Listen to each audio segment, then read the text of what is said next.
Welcome to Middle Age Can Be Your Best Age, the show designed to help make middle age your prime time of life by defying the notion that once you reach 40, 50, or even 60 years old, your crowning achievements are all behind you. Regardless of whether you're just approaching 40 or firmly entrenched in your middle years, it's time to launch your very own personal journey toward a joyful and purpose-filled second half of life. Each week, host Roy Richards, an expert on midlife renewal and author of A Midlife Challenge, Wake Up, will discuss the challenges common to middle age and help guide you to a brighter tomorrow. Now, here's Roy. Well, hello, everyone. As always, I can never thank you enough for tuning in to this week's edition of Middle Age Can Be Your Best Age. So how are you and your loved ones doing as you wait out the storm of COVID-19? I realize that in most parts of the U.S., you are in early stages of reopening the economy, but millions of us are still staying at home and finding ourselves without a clear daily routine or a place to go. I'm assuming you don't have little children, pets, or demanding work-from-home responsibilities. You pretty much can get up out of bed whenever you please and do pretty much anything you want to. The question you need to ask yourself, are you positive about what you're getting done, and are you making a good use of the time? And in times like these, lots of us don't have adequate income coming in, and it's so very easy to feel lethargic, but you may face an even bigger challenge. For the first time in many years, perhaps in your entire adult life, you may lack structure.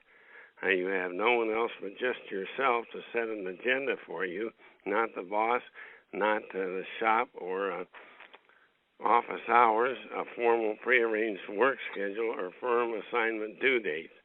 So where do you turn to set a daily agenda for yourself and establish a firm but positive structure for your life and goals for the future?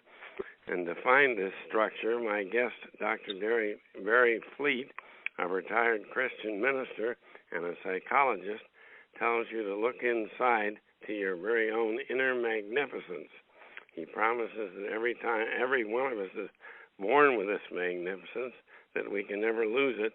The problem is so many of us bury this magnificence under layer upon layer of personal doubt and lowered expectations so deep that we no longer recognize that it is there. And today we're going to talk about this inner magnificence, where it came from, and how we can access it to create structure on the way to a joyful, fulfilling, and highly productive future.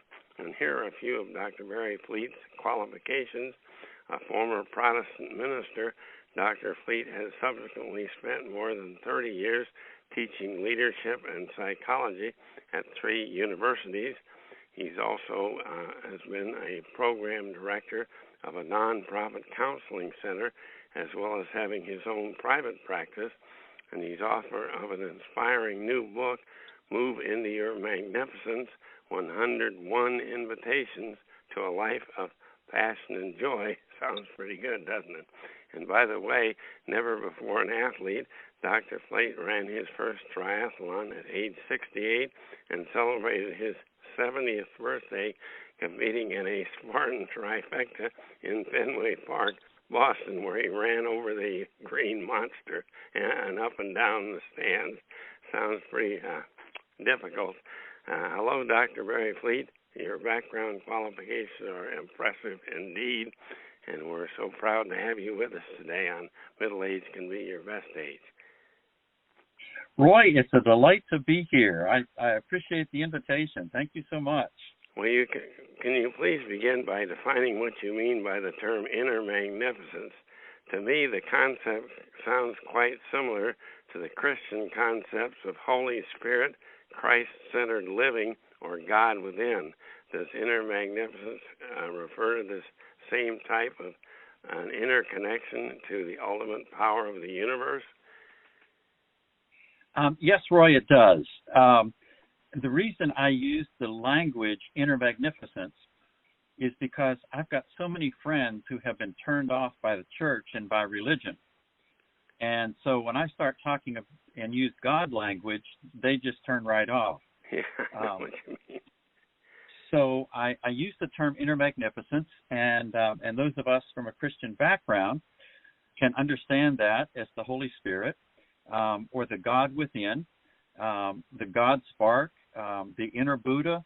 There are lots of different terms for the concept, but I believe that every one of us has this amazing center, and we've only begun to scratch the surface of our potential. But one of the things I've realized is that, when we're 2 years old, we know we're magnificent. We open our arms to the world and say, "Look at me! Watch what I'm doing next." But as we go through life, we get criticized, we get scolded, we get put down, we get judged, and after a while, we start to think there's something wrong with us. Yeah. And so instead of being ourselves, we cover up that and we try to be whoever we think the world wants us to be, so we can fit in. That's our first mistake. Yeah, in your book, you have an amazing story of a conversation you had with one of your students as a professor, and you describe this student, obviously intelligent, failed one of your exams, and you observed that he had written down many of the correct answers, only to cross them out and then write in a wrong answer. On speaking with that student, what did he reveal? I thought that was fascinating. Well, what happened with him, I was surprised that he failed the test, because he was in class all the time. He asked really good questions, and when, to his credit, he made an appointment to come see me. Yeah. And I said, "Well, bring your test with you and let's go over it." And he came into my office and he sat down. He said, "You have to understand, I'm just not a good student." Huh. And I looked at him. I said, "Who told you that?" Yeah. And he said, "My second grade teacher." He said, "I can remember the day I was sitting in class. I was doing my best, and she got really frustrated with me, and she told me that I was not a good student. I never would be, and she wasn't going to waste any more time with me."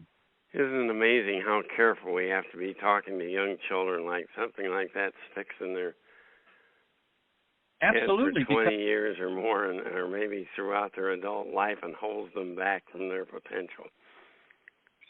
I think we have to be really conscious of the things that we say to people. Yeah. Because, if I'm 7 or 8 years old and somebody in their 30s or 40s or 50s tells me something about myself, I'm much more inclined to believe them, because they're the expert in life, and I'm just learning about all this.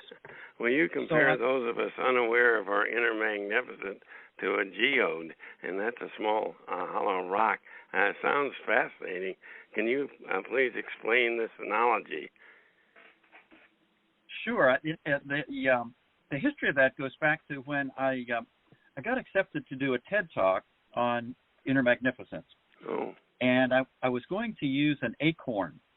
And often when I teach classes, I hold up the acorn in front of my class and I say, inside this acorn is all the information to become the most magnificent oak tree that you can imagine. Yeah. And one of the pieces of advice I got when I was preparing for my TED Talk was to watch as many TED Talks as I could. And so probably 2 o'clock in the morning one night, I'm going through TED Talks, and I come across this guy in Florida who starts his TED Talk by holding up an acorn. And I was just crushed. And I was so upset. I went upstairs, I talked to my wife and told her that my whole idea was just gone. And he didn't use... He wasn't a squirrel, was he? No, he wasn't. But he stole my nuts. And my wife said, "Bary, you've got a geode right beside the bed. Think about that." Yeah. And all my life, since I was a little boy, I've been fascinated by geodes and the beauty of the crystals inside. Yeah. And I realized that's a perfect analogy, because what happens to us is we do have this inner magnificence, this inner beauty, but it gets covered up by life. And what we show to the world is all of our layers of protection. And the world doesn't see, and a lot of us don't even realize that inside of us, our true nature really is beautiful and magnificent. And so I've become very passionate about helping people remember the magnificence that they once had and claim that and live from their own beautiful uniqueness. That they once had and still do have buried way under that rock surface. That's right.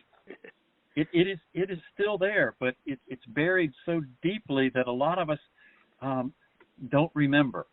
Yeah. We've lost touch with it. Well, let's turn briefly to the present trying times with the coronavirus pandemic. What are some of the best things we can do to combat the depression, to create a structure, and to continually move forward and ultimately rediscover that inner magnificence? Do you have any suggestions on how to spend our time now? I do. And, Roy, it's really interesting because as I was thinking about our conversation today, I realized there's a lot of parallels between the situation that a lot of us find ourselves in and retirement. Yeah. Yeah, I mentioned that on a program a couple of weeks ago, that it's kind of a dress rehearsal for retirement. Absolutely. So there are a couple of things. Actually, there's several things that I know will make a difference. And whether it's because we're in the quarantine with the COVID-19 or whether we're in retirement or wherever we are. Yeah. But because of my sort of Judeo-Christian background, I've been fascinated by the concept that our day starts at sundown. A lot of us think about in the morning, but you go back to the Old Testament. In the creation story, there was evening and there was morning the first day, and that's the theme of each day. And so we kind of set ourselves up by the way we spend our evenings, the way we go to bed at night. So one spiritual habit that I have is before my wife and I go to sleep, we turn to each other and say, "What are you grateful for about today?" Oh, that's great. And we name 2 or 3 things that we're grateful for. That's so great, both from thinking of what you're grateful for and also holding yourself accountable, so that when you have a partner like that, you have to do it and she has to do it back. That's exactly right. That's a wonderful point, because accountability makes so much difference. Yeah. And it is easier to do some of these things when we have somebody that will hold us accountable. Yeah, that's for sure. And so we go to bed in an attitude of gratitude. And then when we wake up in the morning, before we ever get out of bed, think about things that we're grateful for. It's so easy to get lost in all of the things that we feel like have been taken away from us, all of the things that we're deprived of. And those are real, and there's a real grief process that's connected to that. But in the midst of all of that, there is always something to be grateful for. The fact that I woke up and that I could see, or that I could hear, that I could smell, that I could taste, just the physical senses that we have. The fact that most of us spent the night in a warm, dry place, that we had a comfortable bed. There's there's no end to the list of things that we can be grateful for if we look for them, if we think about them. I love when we return back to work someday, hopefully, the possibility to have a good time while earning a living and appreciate it. In your book, you tell a story of a limo driver and why she loves her job, and most people would consider that kind of a difficult and not stressful, not very inspiring job. But can you tell us a bit of why she thinks it's so great? Because I thought that was really outstanding. Yeah, so I was talking to this woman, and we were waiting for another passenger, and I asked her what she liked about her job, and she said every day is different. Yeah. I never know what my schedule is going to be, and I never know where I'm going to have to travel. She was located in Santa Barbara, but she drove to Los Angeles, she drove to San Francisco, she drove all over the California coast, and just all depending on where the client needed to go that day. Yeah. And she said, every day is an adventure, because I get up in the morning and I don't know where I'm going to go or what I'm going to see. And I thought, what a wonderful way to see the day. And we may not be free to travel the way she does, but if we looked every day when we got up in the morning, if we thought of life as an adventure and thought about where is the adventure going to take me today, and kind of be surprised and intrigued with what we encounter. Yeah, and keep your mind open to little disruptions so that even if you have everything planned out, don't treat it as necessarily bad if something comes up to distract you, because you then have an opportunity to learn something else. Yeah, if we could see it instead of an intrusion and an interruption and a distraction, to see it as an interesting turn in the road, and wonder where it's going to take us and what new experiences we'll have because of it. Yeah, speaking of jobs, I love somewhere else in your book you talk about how if you look behind what you're doing immediately to the benefits you're having, maybe to the world or to some individual or somebody that buys a product, it's so much more fulfilling than just I have to fill out this spreadsheet or I have to screw in this bolt. Yes. When I was in college, I had a summer job working at Westinghouse Electric, and they built distribution transformers, those cans that you see hanging on the poles, the electric poles. And it's a pretty boring job putting together the insides of those transformers. Yeah, imagine so. And there were 4 guys that I supplied the parts to as they needed them, and then they did the building. Yeah. And one guy, every day he was just absolutely miserable.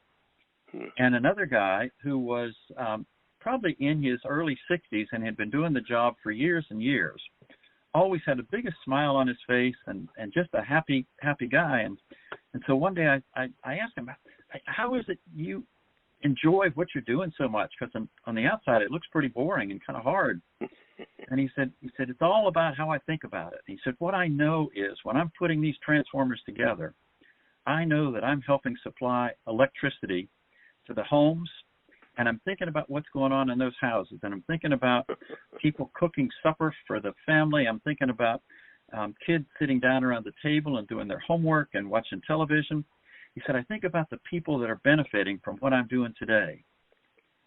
And I thought, what a wonderful way of looking at the big picture. Like you said, instead of just screwing in the bolt every day, what's the benefit that somebody's going to get because of this, in some ways, menial task that I'm performing? Yeah, I love that. Well, let's talk briefly about your outstanding new book, Move Into Your Magnificence, 101 Invitations to a Life of Passion and Joy. Your book is written to inspire us through 101 invitations. Tell us how the book is organized into a series of real-life experiences of yourself and of others, and then you follow by an invitation. Would you give us an example maybe of what an invitation might look like in one of your chapters? Sure. So one example, we just talked about the woman that was the limo driver. Yeah. And who saw every day as an adventure. So what happened? So the backstory, Roy, is that when I was a pastor, I would write the cover for the newsletter every week. Yeah. And that I would tell a story that would be a tease for the Sunday lesson. And when I retired, I realized I missed writing. Yeah. And when I was writing, when I was serving as parish minister, I always had an end tagline, which was, "I'll be looking for you Sunday." And I realized after I retired and I missed writing, I started writing again just for myself, but I also missed having a tagline. And then it occurred to me that I'm not inviting people to come to church anymore, but I can invite people to come into a richer experience of their own lives. So each one of these 101 invitations, I tell a story of some sort, and then I end with an invitation to action, and then I have a guarantee. What is that guarantee? So the guarantee is the extent to which you accept my invitation, is the extent to which you'll be able to say, I feel good about being me. Yeah, you don't have to necessarily accept all 101 invitations, I guess. But you take it one day at a time. You might want to read the book clear through, but then go back and do it one day at a time and try that one invitation that day and see how it works. I love that. Yes.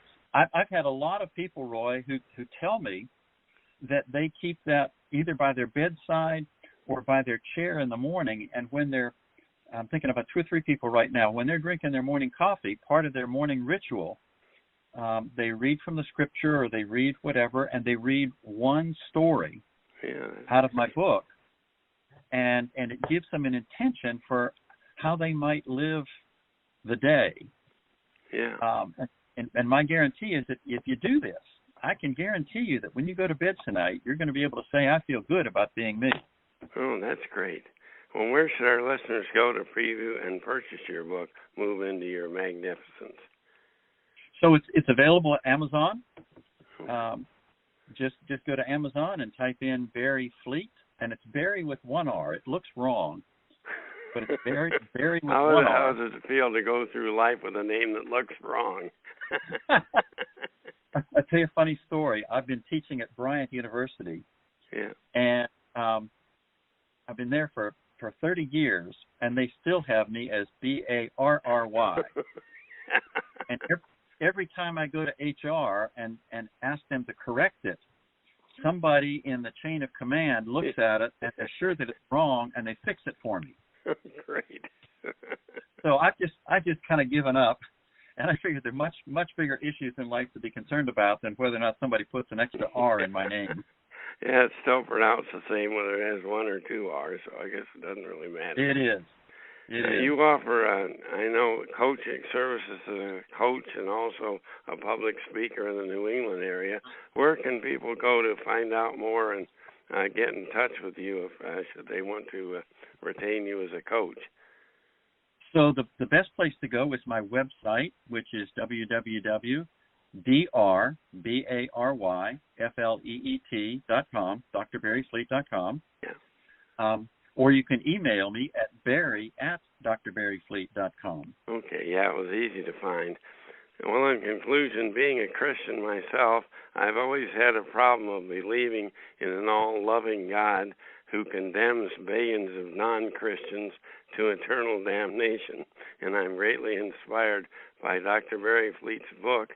And no, we are not condemned by an old man in the sky. We create our own unfortunate circumstances. Some may even call it hell by isolating ourselves and not seeking to live in harmony with the power of the universe. Call it God, Allah, Yahweh, universal intelligence, whatever. And so as not to offend, Dr. Fleet calls it our inner magnificence, but if you prefer, you can call it God within. And in his book, Dr. Fleet offers 101 realistic invitations, steps you and I can take to help us rediscover that magnificent within and a connection to God and the universal power far beyond our self-imposed limitations. And it's your choice. You may accept some invitations and decline others, and your promised reward, a life in harmony with a loving and creative universal power and a life stripped of self-imposed limitations, full of light and love, joy and peace, beauty and goodness. It's a very easy choice, isn't it? You don't have to absorb Dr. Bary Fleet's book all at once. One lesson a day will help you speed the way and like the person that you are. And thank you so much, Dr. Fleet, for a most inspiring conversation. And keep up the good work. Roy, thank you so much. It's been delightful talking to you. Wow. Finding your inner magnificence. In other words, God within, a spiritual connection to creation, the universal intelligence. You know, when you think about it, that's not at all unlike the Christian belief in the Holy Spirit. And Dr. Bary Fleet is one tough act to follow, I should say, but I'm foolish enough to try. So let's talk for a moment about a gift that every one of us receives. And the funny thing about this gift, the gift has its maximum value at the moment of our birth. And some of us receive a lot more of this gift than others do, but none of us knows just how much of it we have left. And some of us make marvelous use of this gift, while others spend a major portion of it on God knows what and don't accomplish very much. And once spent, unfortunately, it can never be replaced. And of course, I'm talking about the gift of time. But here's a strange phenomenon in the last couple of months throughout the U.S. and the world. The pandemic virus, or the coronavirus pandemic, has created, by canceling work schedules, eliminating socializing, and canceling events, the corona pandemic has created a significant extra time to reflect on who we are, on our purpose and our goals moving forward. And here's a question for you. How well are you using this gift of time? You know, lots of us plan to dedicate at least some of the time we have on hold on getting back in shape, on health and wellness issues, maybe losing some weight and maintaining it, or perhaps starting a whole new exercise routine. And as all of us know, here is the hard part. Setting goals is easy. The challenge is sticking to them. Also, of course, staying at home creates some new challenges. A lot of gyms have been closed, and many of us are disrupted, are unable to play team sports, and you all know golf courses have all kinds of restrictions. So I'll close today's program with some quick tips for setting and sticking to your own health and exercise goals. And by the way, I got these tips from a USA Today Network May 10th, 2020 article by Angie Ferguson, an exercise psychologist and strategic intervention coach in Fort Myers, Florida. And first and foremost, according to Angie, create SMART goals. Now, that's an analogy for a specific, measurable, attainable, realistic, and timely. And let's talk a bit about each of these SMART goals. 1, specific. Your goal needs to be specific to you. It doesn't need to be anyone else's. It needs to be clear and identify what you want to achieve, not what someone else says you should achieve, and just why you want to achieve it. The second is measurable. Your goal should be measurable in terms of what you're trying to achieve. It needs to encompass a measurement that you can work toward or engage progress, whether that be committing to exercise 3 times a week, losing a certain amount of weight, or achieving a specific time at a future race event. Whatever it is, it has to be measurable. Third, achievable. Your goal needs to be achievable. You need to want to achieve your goal and believe in yourself to succeed. So don't suddenly set a 5-minute mile as your goal if you haven't run in a number of years. And make it realistic. Your goal must be realistic. If you've never run before, then setting a goal to run a marathon in 4 weeks is not all that realistic. Maybe this time next year. Review the time frame in which you wish to achieve your goal and use this as a base. For instance, if you run a marathon next year, you might set 3 months from now to be able to run 5 miles, then 10, 15, 20, etc., and work your way up. And setting short-term benchmarks along the way will help you keep on track with your long-term goal. And finally, the T in the SMART formula is time-based. You need a deadline time in which you will accomplish each goal. Having set a time frame will facilitate adherence, consistency, and support your success. And may I also recommend visualize what life will be like, how pleasant it will be once you have achieved that goal. Living and enjoying that goal even before it's achieved is a great way to encourage you to keep on track. And here's so key. Next, you need to create accountability. Having someone you trust and rely on to hold you accountable is extremely important. This can be a personal trainer if you can afford one, a life coach, maybe even a family member or friend. Your spouse would be great, and she or he could set some goals for you, and share with them your goal, how you're going to achieve it, and why this is important to you, so you can they can properly support you. How about setting goals together? That's another great idea. If each of you keeps track of the other one, it's much more likely you'll stick to that goal. And here's the final suggestion: write the goal down. Once you have clarity, write your goals down and paste them somewhere where you'll see them often. There is a saying in neuropsychology: write it and you invite it, don't and you won't. The simple act of writing down your goals helps rewire your thought process.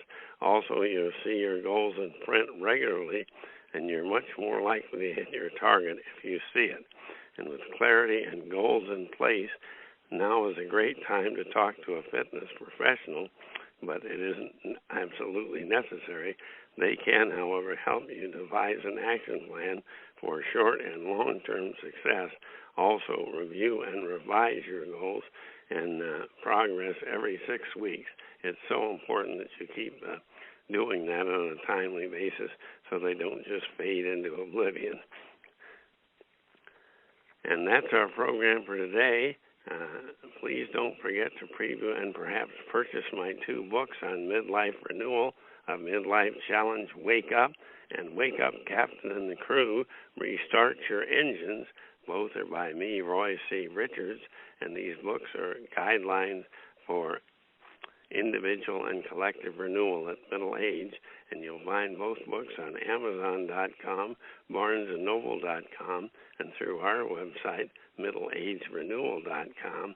And now, socially distance and stay healthy, not because the government tells you to, but because you want to, for yourself and for those you love.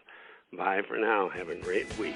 You've been listening to Middle Age Can Be Your Best Age, hosted by Roy Richards, an expert on midlife renewal and author of both A Midlife Challenge, Wake Up, and Wake Up, Captain and Crew, Restart Your Engines. You can learn more about Roy and his middle age renewal training system by visiting his website, middleagerenewal.com.